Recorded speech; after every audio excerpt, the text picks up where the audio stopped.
Good day, students. This is going to be a video that will let you know more about the very important variables you need to master before solving any problems in projectile motion. Let us have a review.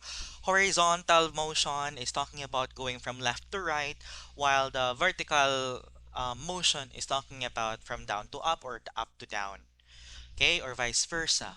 And projectile motion is the combination of the two components, the x and the y.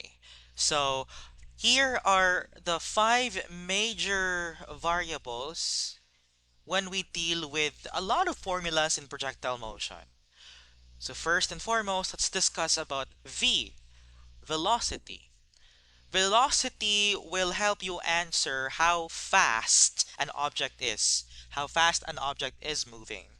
While for the D, it talks about how far the object is with regards to its x component or the y component. So when we say x component, how long or how far did it travel from point A to point B?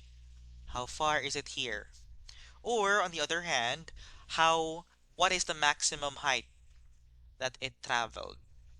Okay? So we have the distance or displacement. That is the variable letter D. Next, let's proceed to time.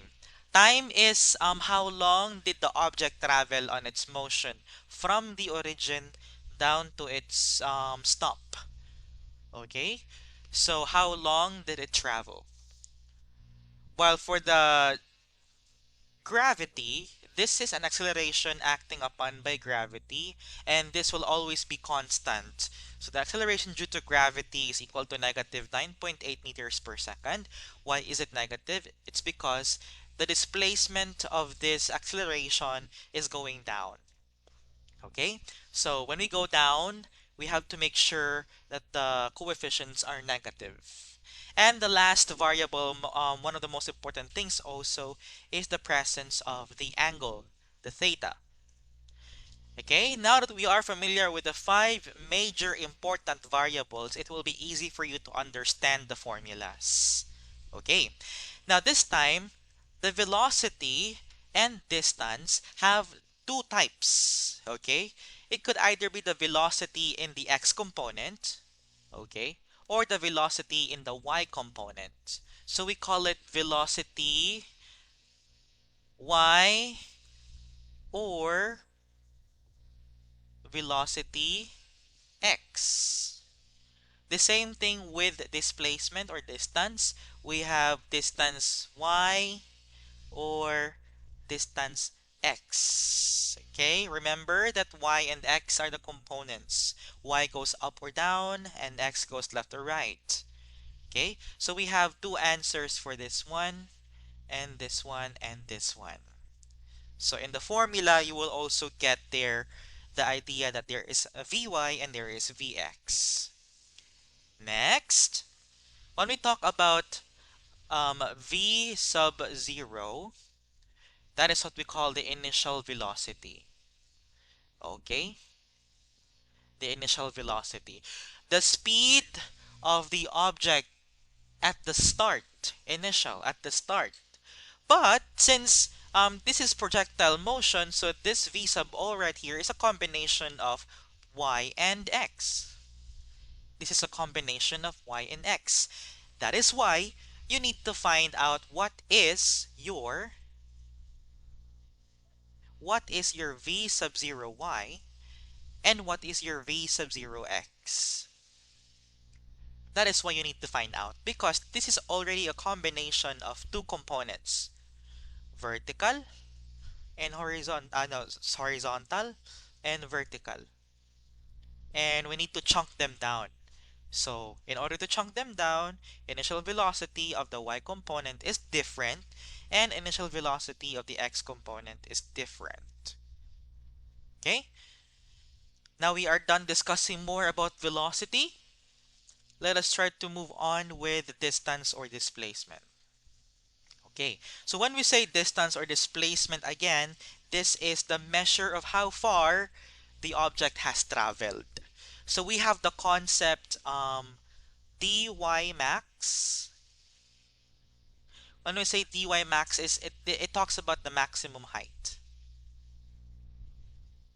Yeah, because there could in some cases there could be sometimes like in this particular area right here, let's say it like that, the teacher wants you to solve for dy, but this is not maximum height. That is not maximum height.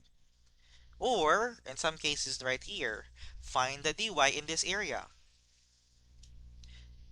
Okay, so if you find the dy in this area, so your dx is also different. Your dx is also different.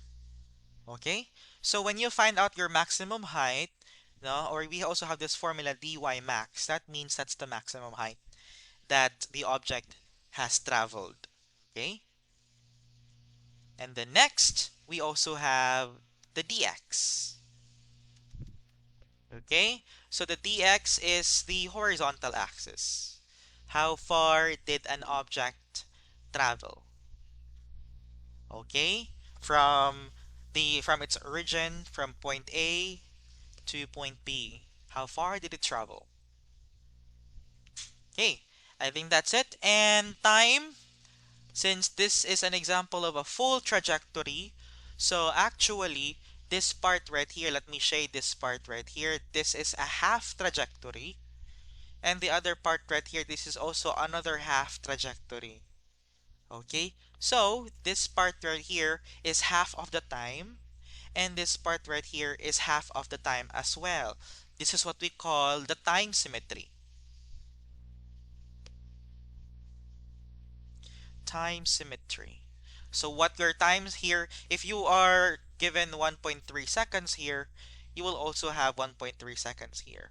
So when you add them up together, you will have 2.6 seconds as its full time from point A to point B.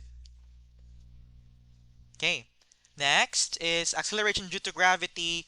Do not worry, this is constant, so it will always be equal to negative 9.8 meters per second. While the angle, it depends upon the given um, variables or numerical coefficients. Okay, and I think we are ready to discuss more about the formulas, and I think you are done with understanding the important variables that you need to master for projectile motion. Thank you so much.